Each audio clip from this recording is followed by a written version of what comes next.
Hello viewers, welcome back to my channel. This is সাউদাবাদ from family travellers.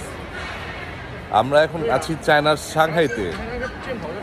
আর সাংহাইতে এসে আমরা খাওয়া দাওয়া নিয়ে খুবই প্রবলেমে পড়ছি। এখানে হালাল খাবার পাওয়া প্লাস চিকেন আইটেম পাওয়া খুবই ডিফিকাল্ট। সো আমরা এখন বেছে নিলাম কেএফসিকে। সো এখন যাচ্ছি কেএফসিতে। আর এখন আছি আমরা নানজিং রোডে। নানজিং রোডে কেএফসির কয়েকটা ব্রাঞ্চই আছে। এখন কেএফসিতে ঢুকতেছি, দেখি কি আছে। এই যে আমাদের চিকেন চলে আসছে। আমরা হোল চিকেন অর্ডার করছি। ছোট্ট একটা চিকেন 41 ইয়ান দিছে প্রাইস। এই যে আমাদের চিকেন চলে আসছে। এছাড়া আর কোনো উপায় নেই, সাংহাইতে এসে আমরা খাবারের অভাবে আছি।